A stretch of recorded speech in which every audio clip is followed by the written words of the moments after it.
episode 40. 40. Mad. Yeah, already, just like that. Yeah, man. Myself, Samuel Law. I got coach with me today. What are you saying, bro? Nah, man. Just frustrating afternoon, but yeah. Oh, boy. You know what? The theme of this podcast, you're going to hear the word sacking for quite a few topics. You're going to hear sacking. But yeah, shout out to all the listeners. Shout out to the first-time listeners. Shout out to the regular listeners.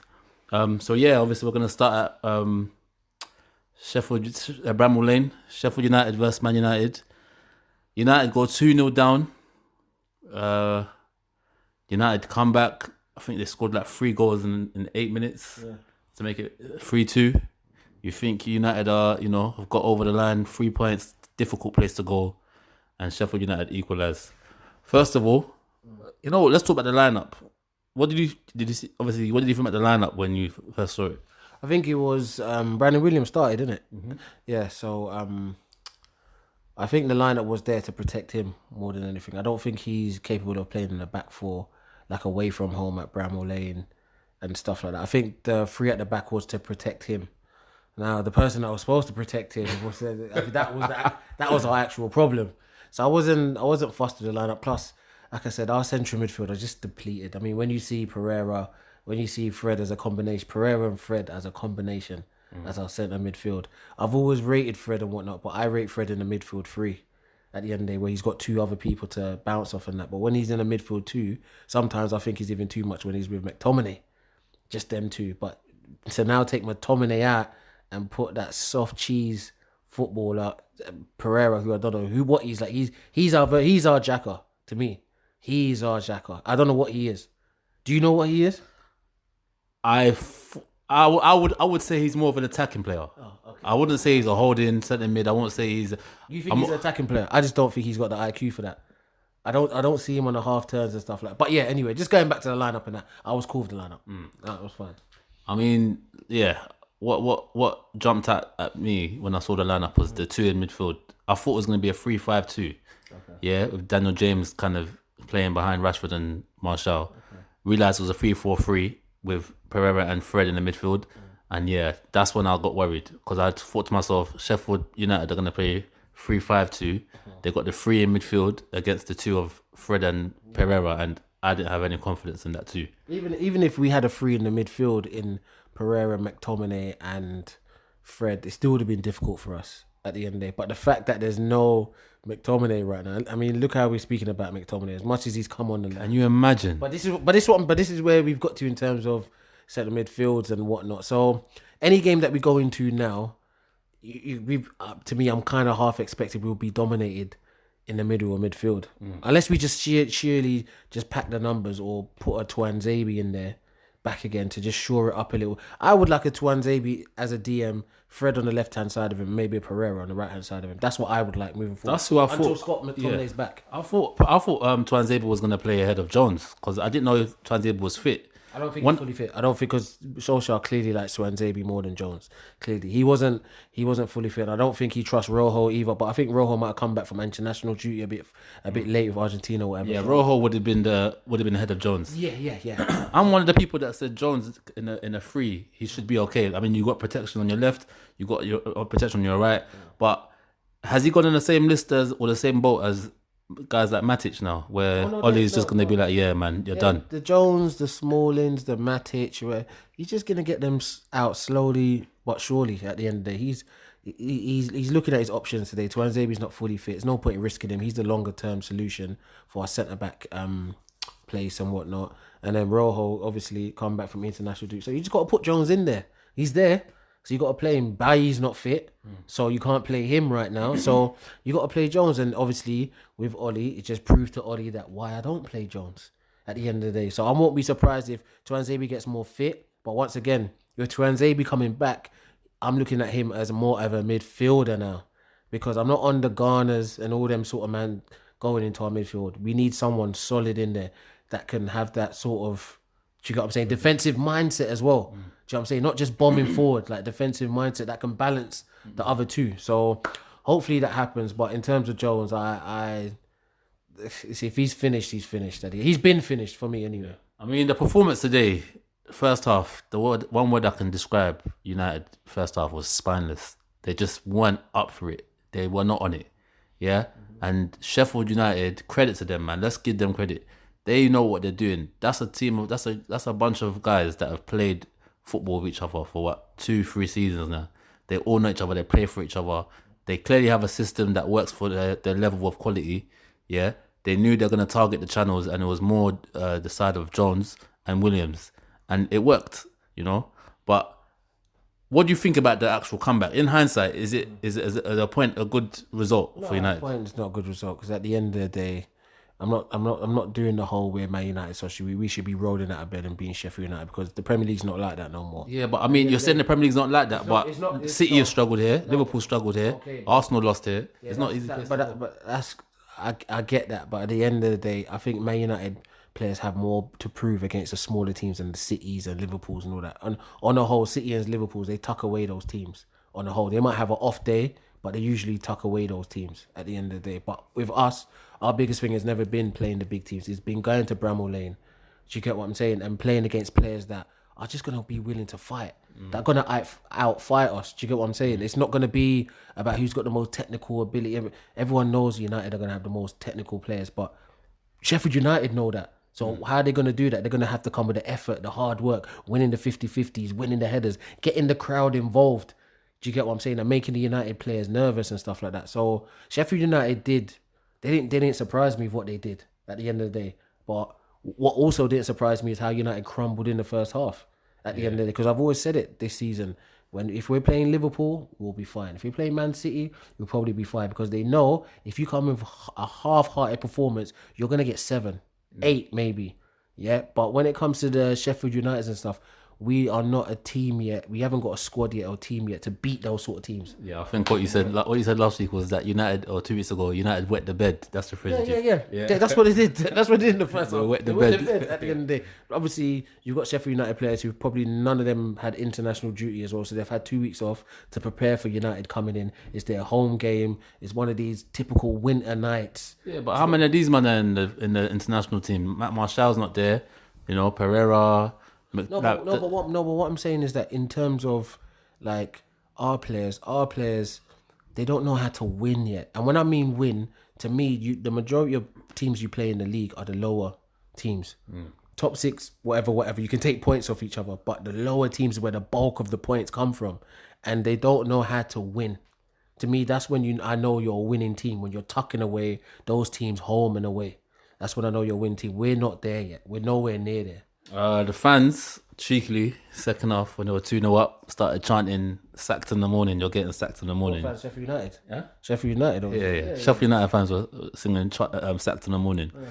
Now, we're going to touch on all that later with the whole merry-go-round, managerial merry-go-round, but if it was 2-0, yeah, and United had to display the way like we've played against, certain teams where we just haven't had the answers, we just look like we're not on it. What would it have been for Ollie tomorrow morning in the papers, or Monday morning in the papers? Ollie and the board, I won't even just say Ollie and the board are now under pressure, unnecessary pressure, and they have to just withstand it. At the end, it's going to be the same thing week to week until the season finishes. It's going to be the same thing, because people are going to use it to get their clicks and their likes and their this and get conversations started. So they know the situation now, and they need to be strong. As in, like, this was our plan. This is what we need to follow through. We can't have, that happened on the left over there, so it deviates from what we want to do. They have to stick with Ollie's plan. They have to just go through with it at the end of the day. It's just that in this day and age, Samuel, you know how it's going to be. Every defeat, every draw, every this is just going to be blown out of proportion. We could have this guy. We could have this guy. This guy can come in. And so it's unnecessary pressure for them. But this is where I'm now seeing if the board are strong enough to follow through an actual plan that I can see, to me right now, is working from the start. I can see it's working. I think the players have a big part in this, because at the end of the day, they know what's going on. Like you've just said, they know, they're on social media. They know what the current consensus is.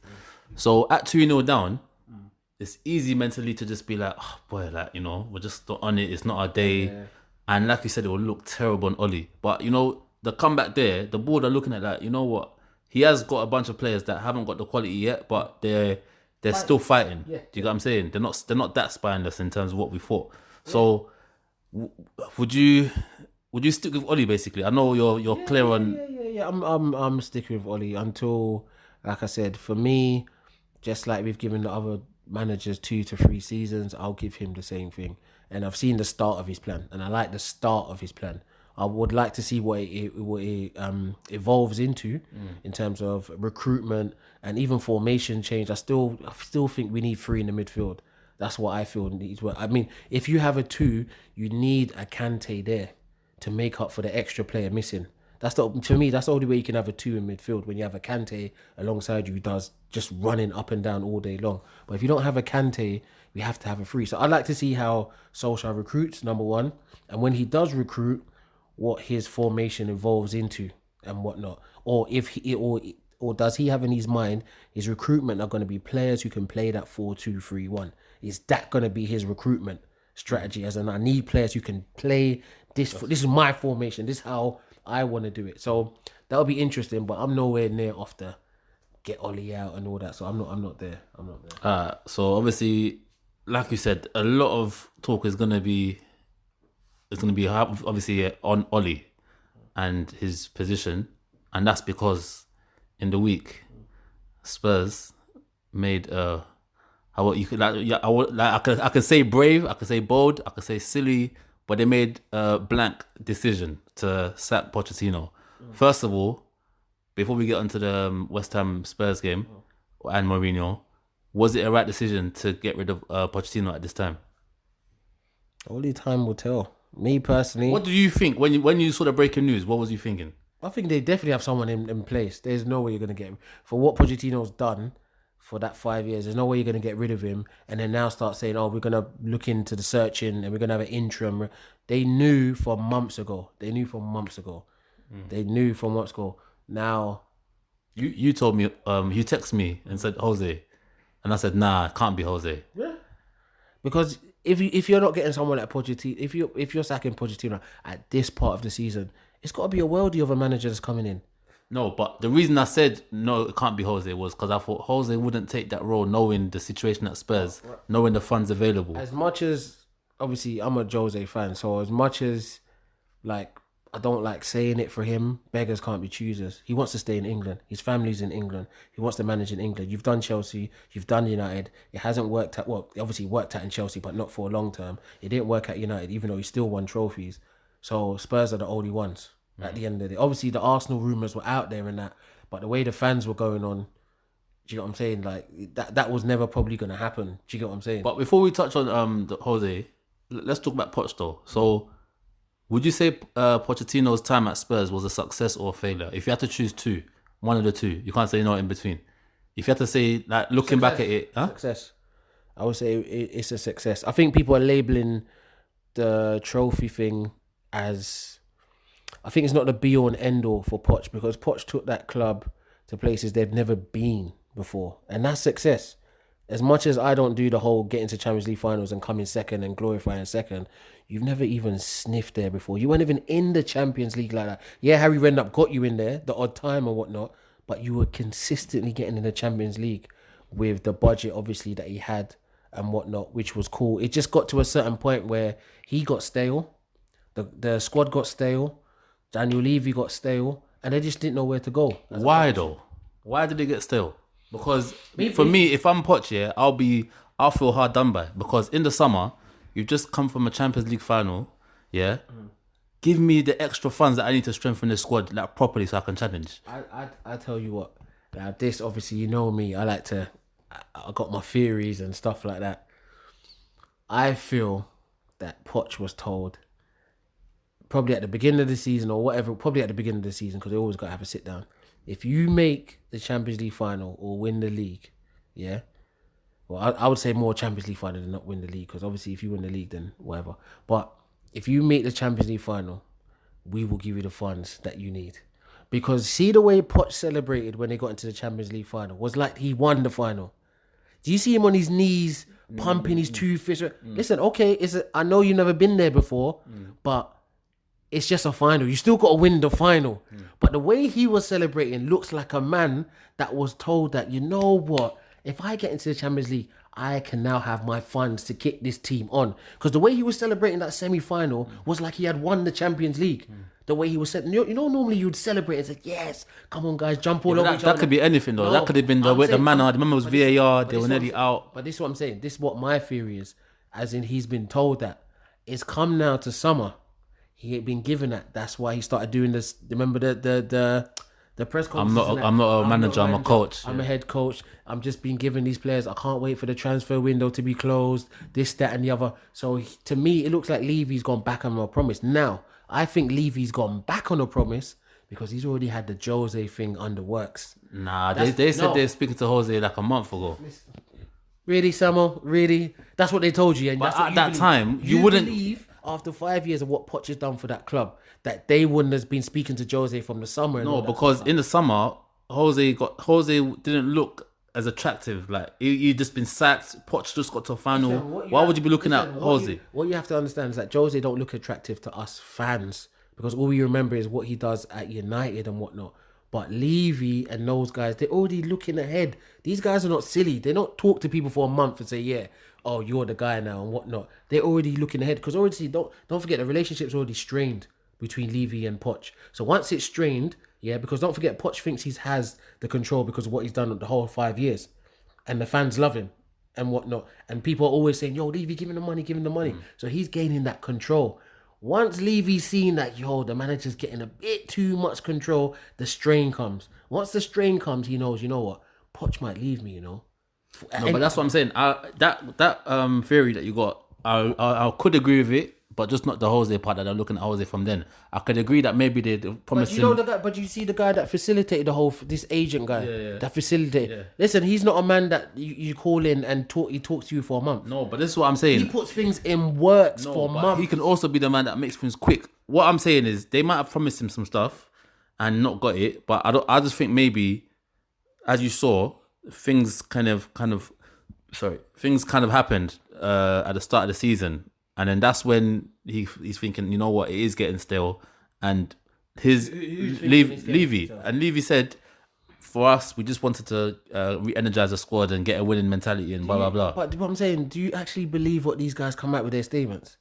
The guy's been there for 5 years. He has a 5-month blip with results and that. And then you're going to say it's because of the results from end of last season and the beginning of this season. That's why we're sacking him. And took you through a hard time as well at Wembley when they had that whole Wembley. Like any manager could get unsettled during that time. This is what I'm saying. So that statement that they put out there is just absolutely not. They have to find a reason at the end of it, which makes me believe that they have been putting the Jose thing into works from the summer.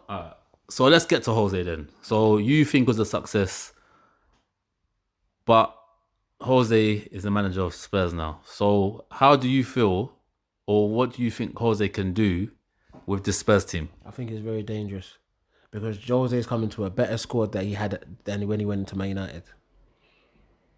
He's going in there into a better squad, a more experienced squad, his type of sort of experience than the players that he came into at the United squad. The differences between United and Spurs, I think Jose went into United with that Fergie mentality, or they've been looking for another Fergie, you know what I'm saying, and whatnot. And then obviously Woodward's flipped the script on him. Now he's gone to Spurs. Everyone's like, wait a minute, Levy, Spurs, Jose needs money. He needs 200, 300 mil. They're not dumb. He's gone into that meeting and he sat down with Levy, and they've probably discussed what is the budget, what do I need to do, what am I? Straight away, what did they announce Jose as? The new head coach of Spurs is Jose Mourinho. They didn't say the new manager. They said the new head coach. So he knows what to expect. He knows what to expect from Levy. Levy knows what to expect from him at the end of the day. What Levy's hoping that will happen is that the current players that they have, whether they leave on a free or not, the couple of players that are out of contract, he will change the mentality of the squad. Anyone that comes in, whether it's the academy or whatever it is, we need to win a trophy. Just get one. Did you watch his press conference? Listen, like I said, did you? Yes. He was like, they said, so would you change or something? He said, listen, I don't like losing, and anyone in my team that doesn't mind losing, I think that was a shot at United, because when he's at United, he just felt like they didn't want it enough. There was times where we would just but he said, I don't want losers on my team, basically, and I'm not changing. So he's definitely looking, like you said. That's the mentality. When you're talking about coaching itself, is Poch up there with Jose? Of course he is. Plays good football and whatnot. He might not win the trophy or whatever, but he plays good football. But when it comes to actual mentality shift, the top coaches that are shifting your mentality from fourth ain't good enough. Trophies is what we need. Even like, he's probably wishing that Spurs were still in the Carling Cup, because he would have went hard for that Carling Cup just to set the tone of, guys, you need to stop doing this semi-final, final Bridesmaid stuff. Yeah, you need to stop doing that. Listen, you need to be on center stage right now, and that's the biggest thing where he's gonna shift their mentality. I think it's a dangerous thing, because guess what? Jose is not coming to a situation which he doesn't know, and he's coming in hungry, and he knows this is his last chance to coach in England. This is his last chance to coach in England, and he wants to be in England. At the end of the day, he took the Sky Sports thing for a reason. He could have had other jobs in Europe or whatever, but he didn't take it because he was waiting for what happens in England. There's a couple of things that, you know, like when I first saw the news that Jose is a manager, I'm not going to lie, I was like, boy, obviously good for him, good to see him back in the Prem, but I wasn't really worried like that. I was thinking, like I said earlier, the whole dynamics of Levy, they're going to fall out. He's going to come and give them that kind of push. Then after, he's going to go tits up, and then they're going to fall out, and just going to be a messy ending. But there's little things that obviously I'm just looking at, like the fact that Jose at United, the whole time he was manager, he was in a hotel. He wasn't with his family.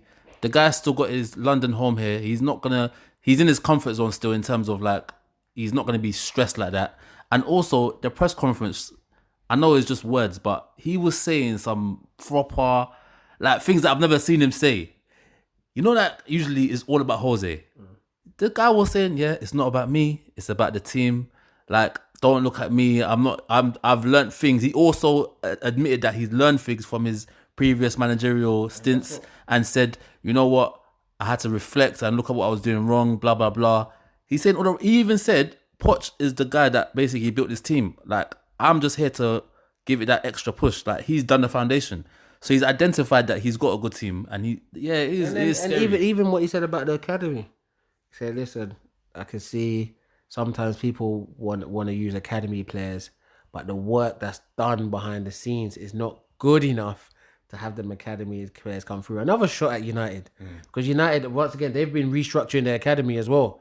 So he's been shooting at that. Like, you guys keep telling me about this academy, and Gomez and all the, they're not good enough, because the work that's been done on them is not good enough. Where Spurs, state of the art stuff, best facilities in England. This is what's going on. So for me, once again, he's had to humble himself as well. Like I said, Samuel, this is his last opportunity in England. If it doesn't work out with Spurs, he can forget England now. And the reason why I say he's forget England, because he will never be a manager that will lower his standards. So let's get top 6, let's get top 4. He will never be that sort of manager. And because he's not that sort of manager, he can't coach anywhere else. But will his ambition match Levy's then? This is what I'm saying. There's no way he's putting pen to paper, signing a contract, unless he's spoken to Levy, and Levy looked him in his eyes and said, this is what I want from you moving forward, and this is what I can give you. And he's looked at Levy and said, this is what I need from you, and this is what I'm going to give you.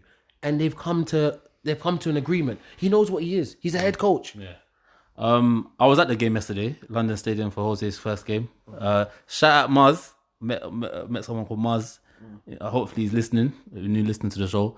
But what do you think? Because obviously, like I said, the game, it wasn't so much that Tottenham were good. West Ham were very, very poor. Very poor. Did you watch the game yesterday? Yeah.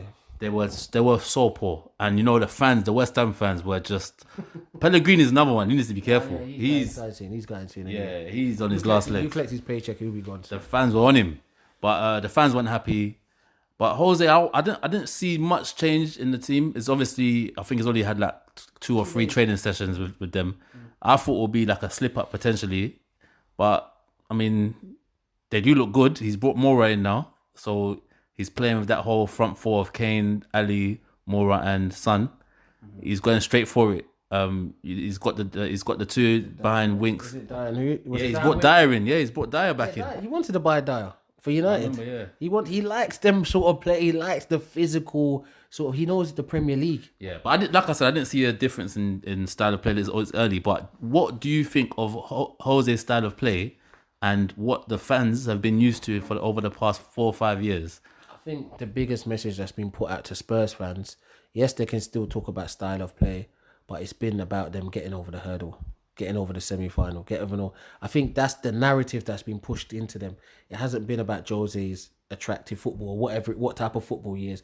The fans will have banter about the boss and all that sort of stuff, but in real terms, the narrative I keep hearing being pushed out, he will shift the mentality. He will change the mentality. He will make them into winners. Look at his CV. Look what he's done. So it's all about winning.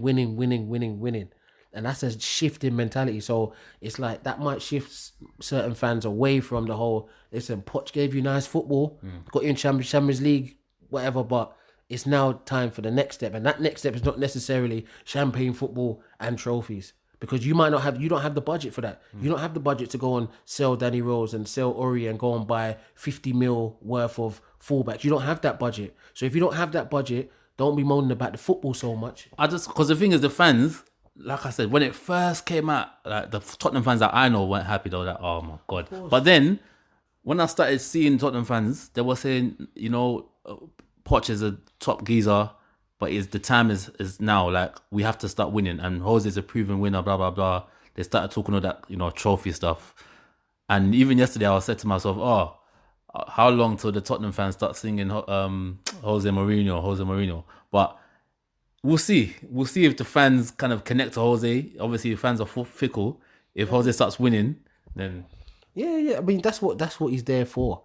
At the end of the day, he's not going to give you the champagne football. He's never given champagne football anyway, apart from his first Chelsea teams where they were just blitzing teams. A lot of people forget about that. But Real Madrid team. No. Forget that. When he had Robin and Duff. No, I'm saying Real Madrid, they scored over 100 goals. Yeah, there you go. Robin, Duff, them teams there, and the Real Madrid team that scored over 100 goals. So for me, it's an appointment of a mentality shift. They were never going to sack Pochettino unless they were getting someone who have a better CV. So... looking at Levy now, have the board made what's the statement of intent with this? What would you say? Sacking Poch and bringing Jose in. It's a mentality shift. That's the narrative they will push. It's a mentality shift. But for me personally, it's Levy just releasing a man that was getting too much power in the club. That's what I feel. He was saying too many things where he knew the fans would back him. He said stuff in his interviews and that about the budget, Ericsson, what's going on here. We need to freshen up the squad. And fans were agreeing. Like, listen, we need to freshen up the squad now. Like, we've gone a couple years with this squad and that. We need to add. We need to keep adding. But it wasn't they wasn't adding players at the end. So why are they telling Jose that there's funds available in January, but then they didn't give Poch the decency? What I'm saying is that Jose is now a Spurs manager. He has to come out and say these sort of things. Whereas the budget is there now. But the thing about Jose is a manager that likes to know what he's walking himself into. Because he now knows what he's walking himself into, he's happy with his squad anyway. He was always rating Spurs. When he definitely wants to strengthen, though, the squad. Obviously, you got to strengthen. But what I'm saying is that he's happy with this quartet of players, experience. He's got a number 9 that he, like, over the years, he loves his number 9s that score goals. Harry Kane is perfect. Yeah, you know what I'm saying? At the back, Alderweireld, he wanted to buy him at United. He probably wanted to buy Danny Rose as well. Aurier will probably be uplifted with someone like Mourinho. Mourinho loves them sort of players at the end of the day. So we'll see how it turns out. So what does this say about the North London rivals? The guys across the road from them, or the red side of North London. They're going through their issues. The board, they've come out and said, Emery, he's the man for now. We're not going to make any decisions. First of all, as an Arsenal fan, how would you feel knowing that Tottenham have just made a change like this? You can see there's real intent in what they've done. Because Poch wasn't he's not a joker. So for them to get rid of him and bring in Jose, what does it say about Arsenal's board right now? I mean, I think personally Arsenal's board are looking at Emery's successor as we speak. I think they haven't found it. They haven't got it signed and sealed. So they're just going to keep pushing out the whole Emery's cool. Well, they see what's going on at the end of the day. It can't just always be guys ranting and raving on Arsenal fan TV and then the manager gets sacked. That's not how it works. They understand the rumblings between the crowds and all that sort of stuff. But to me, they're putting things in the works. If I'm Arsenal, if I'm on the Arsenal board, I'm getting rid of Emery in January and I'm bringing Arteta in as a permanent manager straight away. Permanent, not permanent manager straight away. I'm bringing in Mikel Arteta. Forget how he was as a player. I'm telling you right now, the input that he has at Man City, a lot of people do not see it, bruv. They do not see it. I see it when I even see it on the bench sometimes when Pep is talking and even thinking to himself, how can I change it? He always goes to Arteta to ask him, yo, what do you think? What do you think? That's not a fluke. That's not, do you get what I'm saying? That's not a fluke. For me, personally, Arteta's that young, up-and-coming coach that will change. I think he will even change Arsenal's players' mentality in terms of working hard off the ball, all that sort of stuff. They need that sort of change because getting rid of Emery and going to get Allegri, I mean, this Allegri hype that everyone's on. And then I'm even hearing one fan said Eddie Howe and then another fan said Brendan Rodgers. This is the scattered approach that Arsenal fans have. They just want anything else but Emery, but you can't have that. You've already done that with Wenger. Oh, we want Wenger, right? Anyone but Wenger. Cool, you've done that. You put Emery in there. Oh, anyone but Emery. You can't just keep flipping these managers at the end of the day. You need to get someone in like Arteta who's going to be hungry. He's going to be a hungry manager to prove to people, yo, I'm just not a Pep, like second-hand sort of, I can do this. I can take the reins of a club as well. And obviously he's played for them as well, so he knows what to expect. What Arsenal fans expect. They expect that exciting football. They expect to be playing expansive football and whatnot. But I think he will bring the work ethic to Arsenal. That's what I think. It's a tough one though because that... And he'll give him 6 months to work with the squad that he's currently got until you get to the summer and then do what he needs to do. Yeah, he's familiar with the club, so I'll give him that. But I was going to say that we've seen cases of assistant coaches that have tried... What's the guy that was the Real Madrid assistant? The English guy. And everyone was just talking his praise. Oh, he was Clements. He was over. Bruv, he struggled badly. He was over, and he was with Derby, isn't it? Yeah, that's what I'm saying. Like this guy was. Me personally, I'm saying with Arteta's dealt with top quality footballers directly. And what does he have at Arsenal? What do you mean? Would you say Arsenal have top quality players? But this is my whole point. I think that's where it works to his advantage, where he's dealt with top quality at Man City. He comes down a notch or two, like I said, Aubameyang, these sort of players. But what he will get them doing first is working hard off the ball. Arsenal are a very lazy team at the end of the day. As much as Arsenal fans walk around and talk about, oh, this player ain't good enough, that player.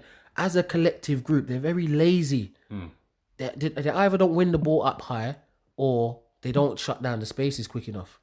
Do you get what I'm saying? So for me, Arsenal need a manager that's going to come in and make the person at the front, from Aubameyang all the way to Leno, work hard at the end of the day. And I just don't think Emery's that guy to do it. He's the first guy after Wenger at the end of the day. He's the first guy after Wenger and it hasn't worked for him in 18 months. There's no, to Arsenal fans, think the style of play or anything like that. So he has to go. But I think Arsenal board are putting things in the works to get rid of him. That's what I think. But what do you think about the players though? What? Like, have the players down to... Did you watch the match? Yeah. Southampton. I mean, come on, let's let the players take some sort of accountability. They were terrible. But the players ain't good enough though anyway. Arsenal, come on man, Arsenal players are not good. So what are we talking about Emery for? If that's the case. No, but Arsenal players, they weren't good enough even before. It's just that Wenger always made excuses for them. But now they're even being exposed even more because now Wenger was a good manager covering for them. Now you don't have a manager that's great and you're not getting covered for at the end of the day. So now everything's been exposed. We need Emery out. We need this player out. We need Xhaka out. You've been needing these players out anyway at the end of the day. But it needs someone, to me, like an Arteta, with a strong mind to come in and say, listen, these are the right players for Arsenal Football Club moving forward. These sort of players at the end of the day. So, listen, we'll see what happens with the Reds. We'll see. I think the board are just going to be chilling, until it gets terrible.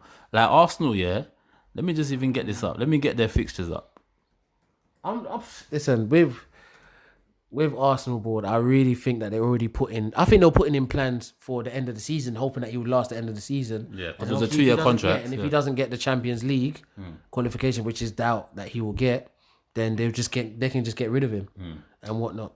All right. Oh, in the coming weeks, over the Christmas period, they've got Norwich away, West Ham away. Obviously, they've got the Europa game. They've got Man City at home, Everton away, Bournemouth away, Chelsea at home, Man United, Crystal Palace away, Sheffield United, then Chelsea. That run of games, like I don't even know what? I mean, when they play the big teams, they'll be up for it. They'll be up for it when they play the big teams. It's just the smaller ones. It's the Evertons away. It's that. Have you had two? You see, some of these players ain't had a thing before. They've never had to play through Christmas and all that before. At the end of the day, some of these players down tools over Christmas. They're not interested. They're used to their 2 weeks off at European football and all that sort of stuff. But with Arsenal, to me, is the experiment has failed. The Emery experiment has failed. At the end of the day, so get rid of him in January. Bring somebody else in who can look at the squad for 6 months and whatnot, and then build properly. Set the foundations going into next season. Me personally, if you're getting a manager in next summer, I think that might even be too late for him to get started straight away. That's what I feel. Time will tell. Man City Chelsea. Did you watch that game? Yeah. What do you think about Chelsea? What do you think about Lampard and what he's done with this Chelsea team and what he's doing? And where do you think they can go with this before we speak about this title race? That's a good question, because Chelsea, they're a funny one. I don't know how to describe them. They're a funny one. To me, I see them sometimes, it looks like they're making progression. Then it looks like they're not. But there's one thing that Lampard has got, and he's got everybody on the straight and narrow. That's the one thing you need. You need everyone going in the same direction. And anyone that's coming on that picture of a Chelsea shirt is going in the same direction. And that's what he's got. And that's the foundation he's going to build off. His next step is also, once again, just like Ollie, the recruitment side of things. Okay, you got away with not having a transfer window. So you think it was a blessing? Of course, for Lampard, it was a blessing. Because he comes in, he has to work with these guys. Then he can also put the youth players in and not get in trouble for it. That's the thing. He can put his youth players in and say, listen, I have no transfer window. What do you guys want me to use? You keep complaining about these old players that are still here. Well, let me use some fresh ones from the academy.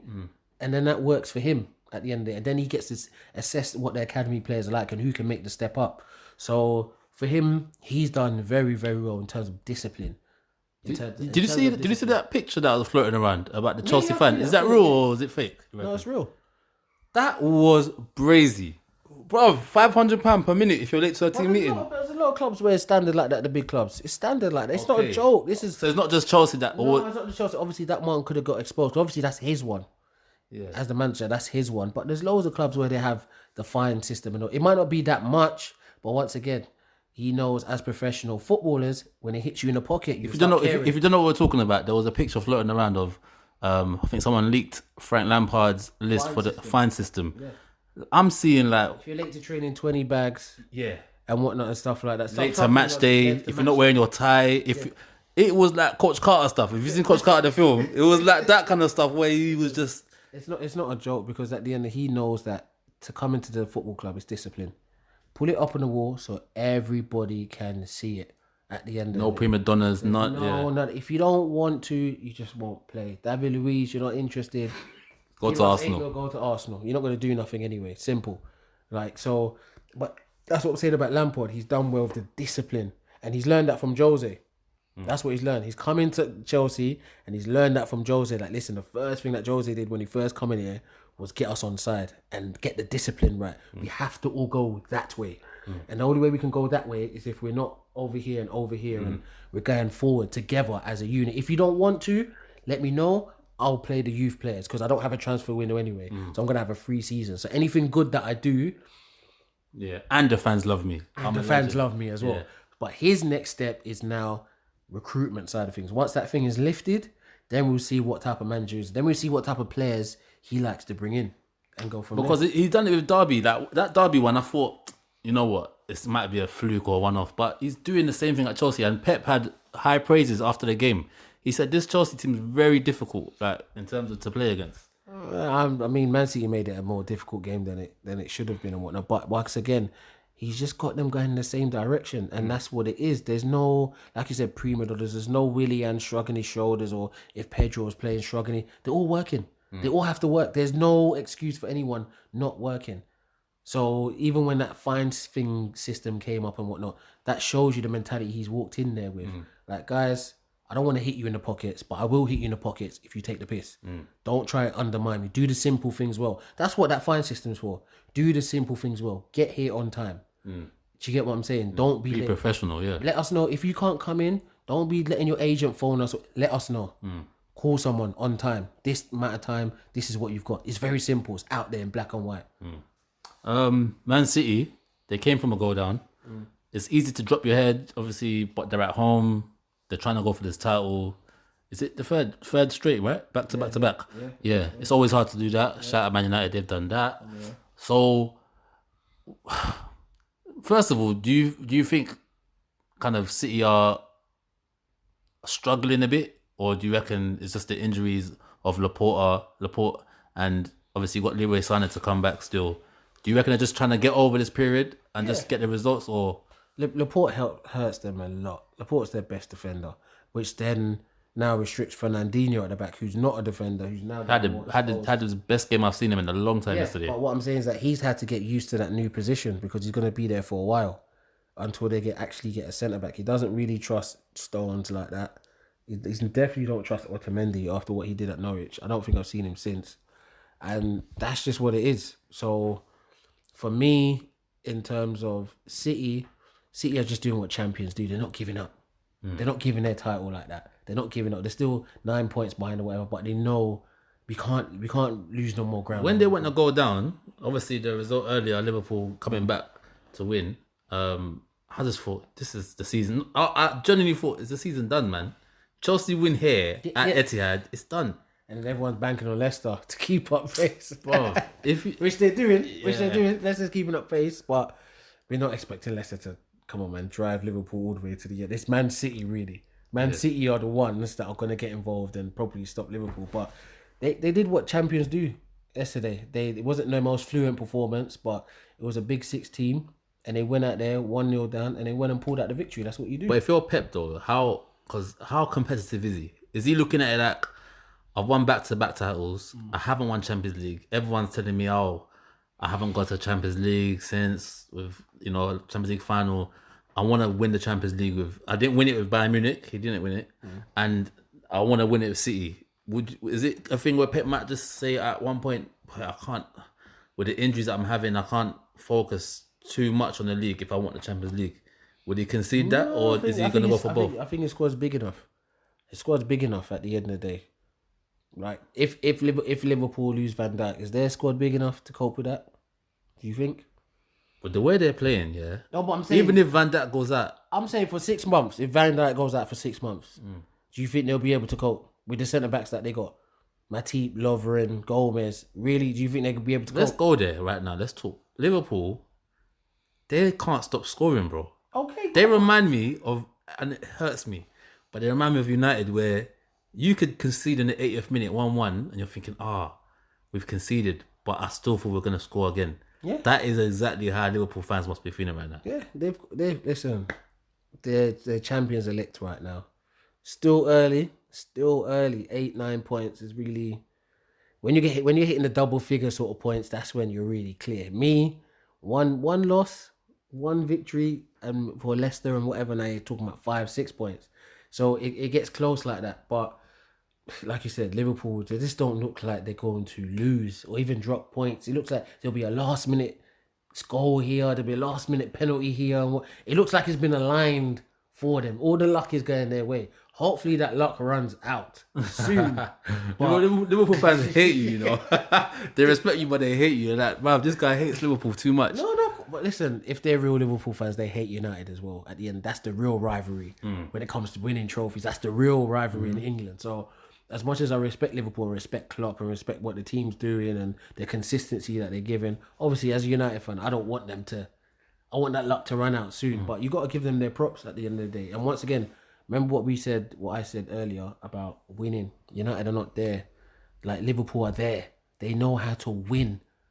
Do you get what I'm saying? They don't have to wait to play United. They don't have to wait to play City. They don't have to wait to play Chelsea. The teams that are put in front of them, they're getting over the line. They're getting over the line 2-1, 3-2, 3, whatever it is, they're getting over the line. And that's a proper team with consistency. So yeah, man. You got to definitely rate it. Yeah. All right. So that's the football stuff, isn't it? Deontay Wilder. Bomb squad. What are you saying, coach? Please don't start with that nonsense, man. Bro, why?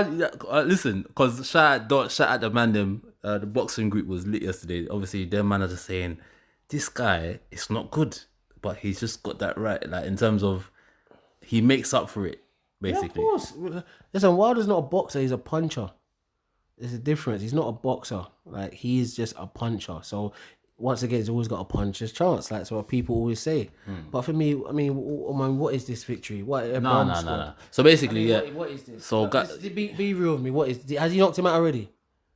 Yeah, he knocked him out already Okay, he's knocked him in out a already. close fight. Okay, and people has thought he knocked him out before? Yeah, he has. And he's beaten before, but he done the same thing again. So why is everyone doing this whole bomb squad thing and just overblowing this? He's beat Ortiz before. Yeah, I mean, and Fury has shown us that if you're a smart boxer, you can make him look average. But guess what? He got Fury on the ground because he always will have a puncher's chance. but let me ask before I hold that question. I'm gonna ask you something. Yeah, but so Wilder defeats Ortiz in the 7th round in the rematch at MGM. He was getting outboxed for 6 rounds clean. Yeah. I think I gave him like 1 or 2. It was 4 rounds to 2 in favor of Ortiz.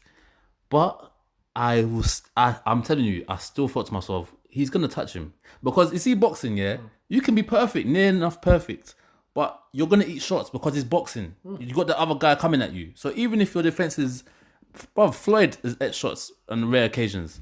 So you can be near enough perfect, but you're gonna eat a shot. The only issue with Wilder is that shot that you're gonna eat might not just be like a right that weight like kind of shocks you. You're gonna be on the floor. So you could be having a perfect fight and get touched on that chin and good night. But listen, for me, Fury's shown us the blueprint already when it comes to Wilder. It's just, have you got that? But the only difference is with Fury, he don't have the power. He has the IQ, he has the boxing technical ability, but he don't have the power. So when he's hitting Wilder and that, he's not knocking Wilder to the ground. But let me ask you, how many boxers in heavyweight right now in that heavyweight division can outbox Wilder in terms of like have the skill? Because for me, there's whether he can do it or not, I believe he can. But the only person I see beating Wilder is AJ. I think that's Goodness me. No, I think that's the only guy that I feel in the heavyweight division that can beat Wilder. Because he's the only guy that when his thing touches Deontay's chin as well, he will be rocked too at the end of the day. But the same thing is when Deontay touches him, he's gonna be rocked. But with I always say, when you go and fight Wilder, don't go in there thinking about just knocking him out, because he will knock you out. That's what Wilder likes to rope you into these games before the fight. And he's like, come on then, show me what you're like. Come on, let's go toe to toe. You did it to Ortiz yesterday. He was trying to edge him on. He knows if you go toe to toe with me, I'm gonna knock you out. He knows that. At the end of the day, but Fury didn't fall into it. He done the pre-match stuff, but he already had his game plan. And someone like AJ has the power, hasn't had Fury's IQ. Yeah, I don't think AJ has the discipline to do that 12 rounds. Like, and for me, you know who I thought he was gonna say? I thought he was gonna say Dillian White. No. Because you see Dillian White, he needs more credit than people give him. I rate Dillian White, but Wilder ain't in a rush to fight him. But for me, Dillian White, bro, because Dillian White can have the game plan. He can jab. First of all, Dillian White needs to clear his name and stop this foolishness. I don't know what's taking so long. What's taking so long? What's the update on his situation? With the drug situation. Failed drug test or not? Because if you failed a drug test, I look at you differently. I always look at man differently when they fail a drug test. It's clean, man. Same way with me when Canelo came out and just gave him a 6-month ban, and people are still talking about Canelo's pound for. Yo, the guy is a cheater. Yeah, no, Dillian's clean. So I need to know. No, but you keep saying his name will be cleared soon, bro. What do you mean cleared? Well, I don't understand. Is it cleared or not? Bro, they're investigating. They're investigating. What are you investigating? Did he fail it or not? He did. Did someone make a mistake or not? No. I remember they said there was some sort of a mix-up. They did say that. There was a mix-up. Yeah. So they came out and did say there was a mix-up. What's the mix-up? I don't know, bro. But anyway, let's go back to boxing, bro. Yeah. For me, Dillian gives Wilder issues, but with the fight yesterday, I don't think he's got the power to knock out Wilder though. I don't think Dillian's got the power. I think he's got the bounce back ability because obviously he used to do kickboxing as well and that. So I just think Dillian can actually come with a good game plan. They can make it messy and hold him and do the whole rugged thing. Potentially, he could do that. Potentially. But we'll see. It's heavyweight boxing, isn't it? Yeah. Like, no one thought Ruiz would beat AJ at the end of the day. So in terms of Ortiz, though, They were even saying Ortiz could potentially fight the winner of Ruiz AJ, you know. Ortiz could. Yeah. Yeah, maybe. Me personally, I think AJ wins the belts back. He's going straight for Wilder. I don't think he's gonna fight anybody else. And if if he's got any mandatories that he's got to fight, I think he would just give up the belt for whatever division he's got, like the Usyks and all that. I think he wants to get Wilder out of the way now. I think he's gone long enough now, and it's boring. It's getting bored. I know Wilder wants to chuck in a Fury, chuck in the Ortiz here to get everybody hyped about. He's saying Fury in Feb, as soon as Feb. This is what I'm saying. So people, get on to Wilder as much as you get onto AJ. Get on to Wilder. I don't know what's Wilder running away from. You've just seen AJ get knocked down and knocked out by Ruiz. Come on then. You're better than Ruiz. You've got a stronger punch than Ruiz. So why is everybody not on Wilder's back to get AJ in the ring if AJ wins the belts? Why are we talking about Ortiz? Ortiz just lost to Wilder and he's got the extra belt. So guys, can we put all the belts on the table and just fight? Wilder's been saying there has to be one face, one name for the title. saying. But he said He's going after he feels Ruiz is gonna beat AJ and he's gonna get the Ruiz fight. If Ruiz beats AJ, best believe it will be the quickest unified match you will see in the history. Shout out my dog Al Heyman, man. Al Heyman will make that thing. Listen, Frank won't be ringing up his phone. He won't even answer it. Frank who? No, Frank. You just need to wait there until we're ready. He's going to put Ruiz in that ring so quick. Or just hook up the match for the summer. You're probably going to hook up the match for the summer so quick. Is Wilder the best heavyweight right now in heavyweight division? No. If you look at it from just take a step back. I don't think there's a best. I don't think there's a best at the moment. I think everyone's got flaws. Yeah, so if you have to choose the best out of the flawed guys, who's the best? Because look at Wilder, look what he's doing. He can get outboxed for 6 rounds, bro. This is my whole point. Like, what is he doing? What do you mean? What is he doing, bro? What's he doing? The guy's got a title. He's been knocking guys out. Okay, cool. So what do you mean? What is he doing? Listen, there's no unified fight, so I'm not interested in these guys that he keeps going back to knockout again and all that. I'm not interested in all that sort of stuff. I'm on Wilder's back for the unifications. That's what I'm on. I'm on that. Unify. At the end of the day, we've seen AJ's chin get licked off by a few man now that's been rocked. Come and lick him down, No Wilder. homo, bro. Do you know what I'm Pause. saying? I don't need to do all that stuff because Pause. I'm not into that sort of life. So I don't need to do pause or homo or whatever. That's down to you lot. But in terms of the whole boxing thing, he needs to come and just fight AJ. If AJ wins the belts. Now, if AJ don't win the belts, go and fight Ruiz. That's who you need to go and fight. You need to go unify the division and just go and fight your Ruiz. We'll preview that big fight next week on the podcast. Did you see? Oh, you're not here next week? I'm on holiday, man. Oh, yeah? Okay. Did you see Callum Smith, John Ryder? Yeah. I think Ryder should have won, personally. Yeah, a lot of people think Ryder should have I won. think Ryder should have won. Smith was in trouble. Never seen Smith like that. They all have them. A lot of these fighters, Yeah. we've seen the greatest have these kind of issues where, He's I thought Ryder was gonna take it on points. Yeah, that's what I thought. That's what I thought. If it goes to points, Ryder's gonna take He it. finished the fight very strong, but many are calling for a rematch. The Callum Smith team they're not looking to hear a rematch. Of course, they're not trying to hear it. They're trying to kick on. They've got the belt, so they're trying to kick on. They're not trying to have Ryder up in their face. They've dealt with Ryder at the end of the day. If that's what the judges said, Ryder, you lost.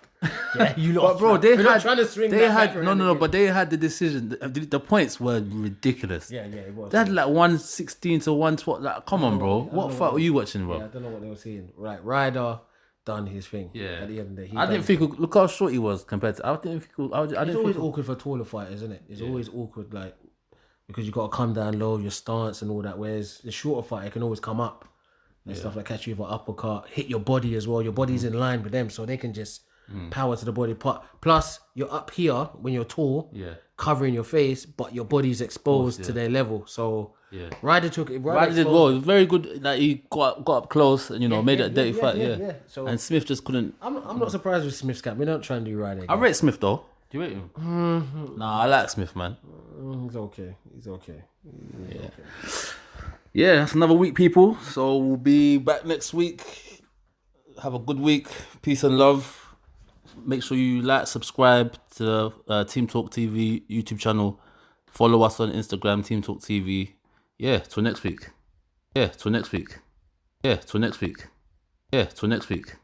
Yeah, till next week. Yeah, till next week.